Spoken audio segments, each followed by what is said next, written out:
अजितदादांच्या घराबाहेर झालेल्या काळ्या जादूबद्दल अंजली दमानिया आज गौप्यस्फोट करणार आहेत. 1825 फोन नंबर्सवरनं खरातच्या मोबाईलवरती कॉल आले. कॉल करणाऱ्या राजकारण्यांची नावं ऐकून धक्का बसेल, दमानियांचा इशारा.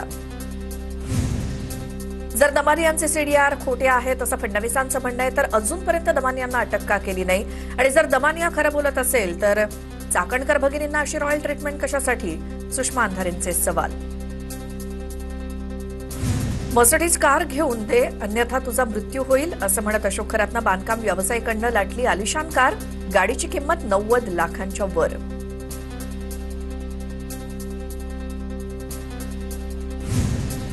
बोंधू खरातचा सीए ललित पोफळेच्या भावाचे वरळीमध्ये 2 आलिशान फ्लॅट्स. पुणे, सोलापूर, मुंबईत पोफळेची एकूण 35 कोटींची मालमत्ता. 8.5 कोटी रुपयात वरळीमध्ये 2 फ्लॅट्स खरेदी केले होते.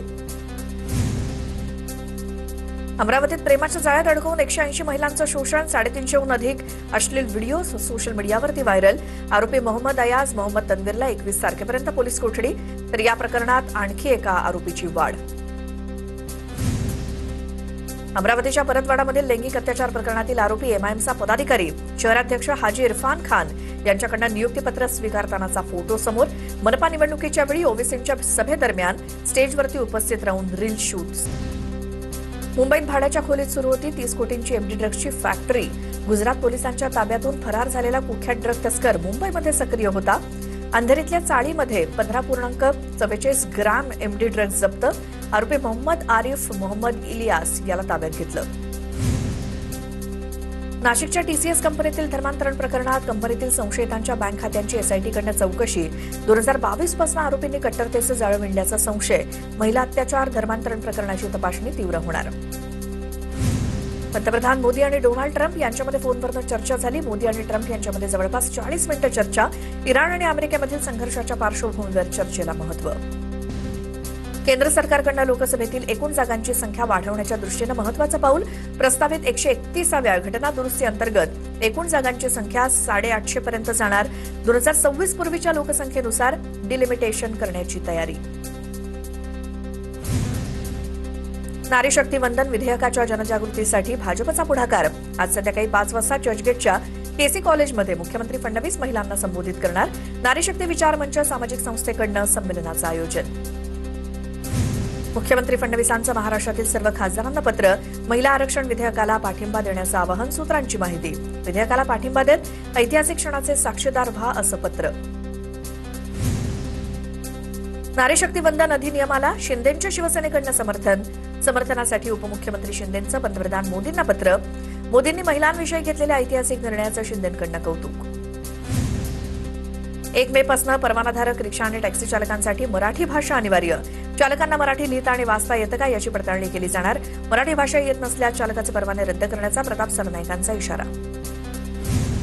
मीरा भाईंदरमध्ये मराठी न येणाऱ्या रिक्षा चालकांवरील कारवाईचं मनसेकडनं स्वागत. आरटीओ अधिकाऱ्याला मिळालेल्या धमकीचा तीव्र निषेध. नवी मुंबईत मॅट्रिमोनी साईटवरनं महिलांना जाळ्यात ओढून लाखोंची फसवणूक. आरोपीला अटक. लक्षात ठेवा, तुम्हाला न्याय मिळणारच, कारण देवाभाऊंच्या राज्यात अशा नालायकांना सूट नाही. चित्रा वाघ यांची प्रतिक्रिया. चंद्रपूर महाऔष्णिक वीज केंद्राच्या प्रदूषण विषयक पाहणीसाठी मंत्री पंकजा मुंडे उद्या दौरा करणार. प्रदूषणामुळे चंद्रपुरात तापमान वाढत असल्याचा दावा. शक्तीपीठ महामार्गाचा मार्ग बदलताना अनेक अधिकाऱ्यांनी विरोध केला होता. अधिकाऱ्यांनी जमिनी खरेदी केल्याची शंका उपस्थित झाली होती. जयकुमार गोरेंची प्रतिक्रिया. मध्य रेल्वेकडनं वाडी बंदरात कोचिंग डेपो उभारण्यात येणार. वंदे भारत रेल्वेचा देशभरात होत असलेला विस्तार लक्षात घेत वंदे भारत गाड्यांच्या देखभाल दुरुस्तीसाठी डेपोची निर्मिती. धारावी पुनर्विकास प्रकल्पाअंतर्गत रहिवाशांना स्थलांतर करण्याचं आवाहन. सेक्टर 6 मधील पुनर्वसन कामांना वेग. पावसाळा सुरू होण्यापूर्वी किंवा नव्या शैक्षणिक वर्षाच्या प्रारंभी आपली घरं रिकामी करण्याचे डीआरपीचं आवाहन. मराठी चित्रपटांसाठी आता मुंबई महानगरपालिका मल्टिप्लेक्स बांधणार. स्थायी समितीकडनं 1 कोटींची तरतूद. मराठी चित्रपटांना मुंबई शहरात मल्टिप्लेक्स चित्रपटगृह उपलब्ध होत नसल्यामुळे निर्णय. भांडूप पूर्वमध्ये बनावट फ्लॅटच्या व्यवहारामध्ये पुजाऱ्याची 84 लाखांची फसवणूक. विक्रोळी पोलिसांकडून मध्यस्थ, बिल्डर आणि पंजाब आणि सिंध बँकेच्या अधिकाऱ्यांवरती गुन्हा दाखल. 14 वर्षीय मुलावरती चाकून जीवघेणा हल्ला. गोवंडीच्या राजीव गांधी मैदानातली घटना. क्रिकेटचा सामना अर्धवट सोडल्याच्या रागातनं हल्ला.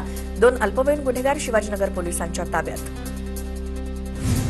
पावसाळ्यापूर्वीच्या नालेसफाईच्या कामात मुंबई महापालिकेकडून बदल. ठेकेदाराला जास्तीचे पैसे मिळत असल्याचा आरोप झाल्यामुळे गाळ उपशामध्ये 33% कपात. गाळ उपसा 12 लाख मेट्रिक टनांवरनं थेट 8 लाख मेट्रिक टनावर. जालन्यातील 16 ऊसतोड मजुरांची कर्नाटकच्या बिजापूरमधनं सुटका.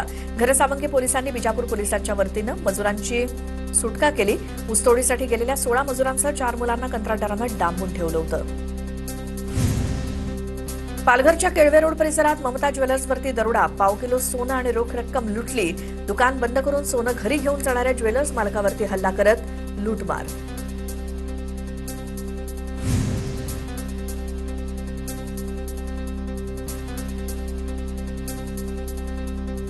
पुण्यातल्या झेड ब्रिजवरती मॉर्निंग वॉकसाठी गेलेल्या भावा बहिणींना धमकावून दुबाडणाऱ्या दोघांना अटक.